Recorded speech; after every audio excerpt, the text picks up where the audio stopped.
인턴십을 시작한 지 약 두어 달이 지났다. 첫 한 달은 실수하면 안 된다는 강박과 함께 긴장을 지나치게 많이 해서 회사에 15분씩 일찍 도착했고 아침을 굶어도 점심때까지 배가 고프지 않았다면 2달 전과 비교해 지금은 긴장이 다소 풀리고 여유가 생겼다. 아침도 잘 챙겨 먹고 정성스레 점심 도시락도 싸면서 아침에 나만의 시간을 보내며 하루를 시작한다. 회사도 8시 정각에 딱 맞추어 도착하려고 한다.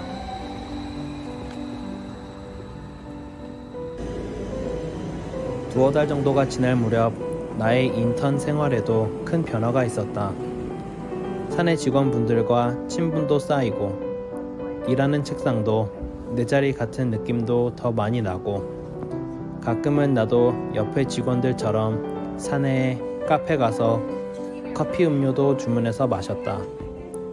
Hi, do you guys have a pour over, a drip coffee? I will try this one, blueberry. Thank you. 회사 생활에서 가장 즐거운 일이라 하면 나는 이전과 비교할 수 없을 만큼 많고 다양한 일들을 맡아 해낼 수 있게 되었다는 것이다. 여전히 다른 직원분들로부터 여러 가지로 도움을 받아가며 일을 하고 계속해서 질문하며 하루하루를 보내고 있지만 그래도 매일 새로운 것들을 배우고 일을 더 잘 할 수 있게 된다는 기대에 마음은 뿌듯하다. 회사를 다니면서 느끼는 가장 큰 점이라면 그것은 일을 처리하는 능력은 시간이 지날수록 능숙하게 해낼 수 있지만 회사 사람들과 잘 섞여서 어울려 지내는 일은 항상 어렵고 불편하다. 언어와 문화는 알면 알수록 더 모르는 게 많다는 것을 매번 처절하게 느끼게 된다. 뭐 어쩌겠나. 더 열심히 되는 데까지 해보는 수밖엔 없다. 정신없는 한 주가 지나면 나에겐 사막의 오아시스 같은 시간이 주어진다. 그것은 단 이틀뿐인 주말이다.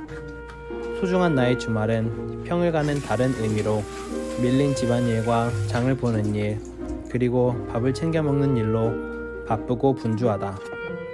어느 평범한 주말같이 나는 주중에 하지 못한 남은 설거지를 하며 아침을 맞았다.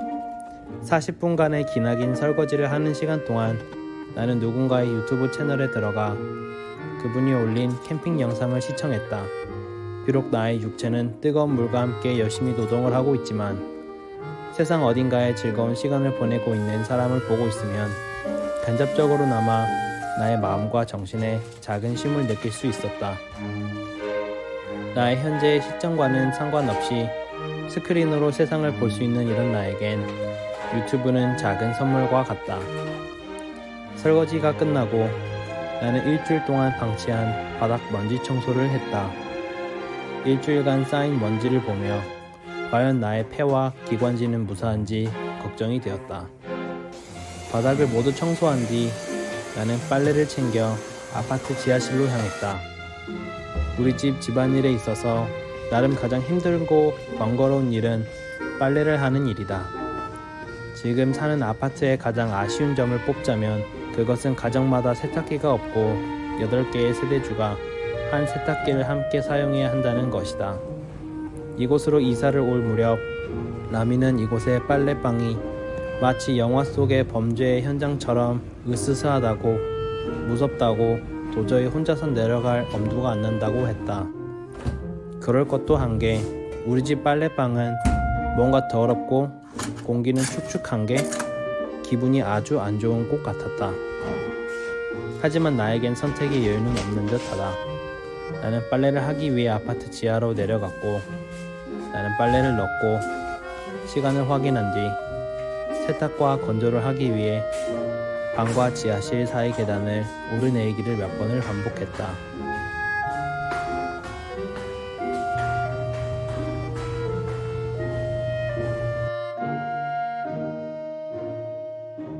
이렇게 오전 중에 집안일을 모두 해놓으면 홀가분해야 하는데 뭔가 더 피곤한 느낌이 들었다. 나는 반쯤 탈출한 나의 정신을 되찾기 위해 커피를 내려 마시기로 했다. 나는 이 동네에 나름 역사가 깊다는 로스터리에서 사온 커피를 마시기로 했다. 맛 좋은 커피를 마시기 위해선 원두의 입자의 굵기가 중요하다고 어디선가 주워들은 나는 온라인에서 제일 인기 많은 맷돌 방식의 그라인더를 구매했었다. 이 그라인더의 가장 큰 장점은 커피 추출의 방식에 따라 원두의 입자 굵기를 다양하게 조절할 수 있다는 것이지만 치명적인 단점은 내가 직접 손으로 돌려야 한다는 것이었다. 나는 약 10분 정도 멍하니 팔이 빠지도록 원두를 갈았다. 그리고 그 커피의 맛은 여보 다 만들었는데 마셔봐. 오케이. 와, 여지껏 먹었던 것 중에 제일 맛있게 됐어.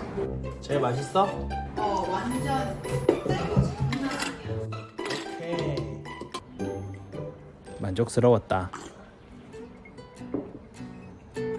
점심에 장을 보러 가기 전 우리는 쉑쉑 버거를 먹으러 갔다. 나는 미리 온라인으로 주문을 넣었고 제 시간에 맞춰서 쉑쉑에 도착을 했다. 식당을 슬쩍 스캔해 보니 사람들이 줄을 길게 서 있는 게 보였다. It's getting back up. Your order is getting back up. It's gonna bang이 뭐야? 가방에 싸준다. 싸고 있다고. 직원분은 햄버거를 포장해 주신다고 말씀하신 뒤 한동안 모습을 보이지 않으셨다. 이건가? 창문이 열렸고 직원분은 내 이름이 아닌 다른 사람의 이름만 불렀다. Yeah.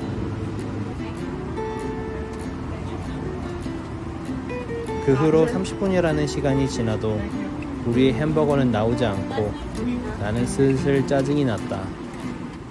우리께 제일 늦게 나오네. Yeah, 엄청 재밌는데. yeah, we're kind of getting bullshitted.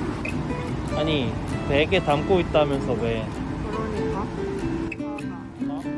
기나긴 시간 끝에 나와 라미는 주문한 햄버거를 받았고 우리는 식당에 들어가서 순식간에 받은 음식을 먹어 치웠다.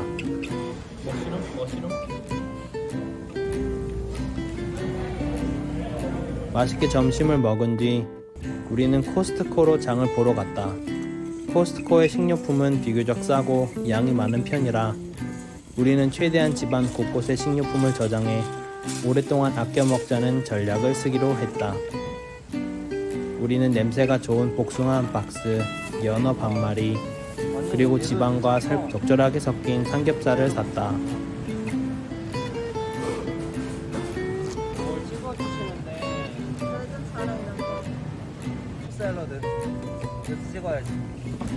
우리는 다른 코너에서 김치와 해초 샐러드, 불고기를 발견했다.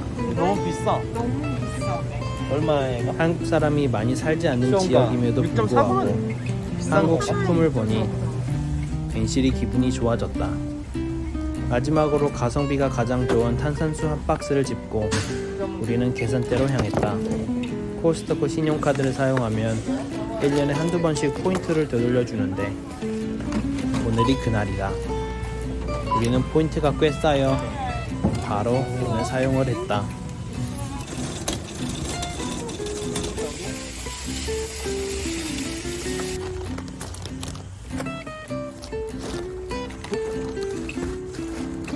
집에 돌아와 새로 장을 봐온 물건들을 냉장고에 최대한 우겨 넣으려고 했는데 공간이 심히 부족했다. 냉장고 안에 남아있는 자잘한 각종 고기와 채소들을 먹어치우기 위해서 나는 빠에야를 만들어 먹기로 결정했다. 나는 샀긴 샀는데 어떻게 먹어야 할지 모르겠는 홍합을 일단 끓여서 국물을 냈고 상하기 일보 직전에 닭다리살 한 덩이와 양파, 파프리카, 관자, 새우 그리고 너무 많이 사서 감당이 안 되는 토마토 전부를 모두 냄비에 차례대로 볶았다.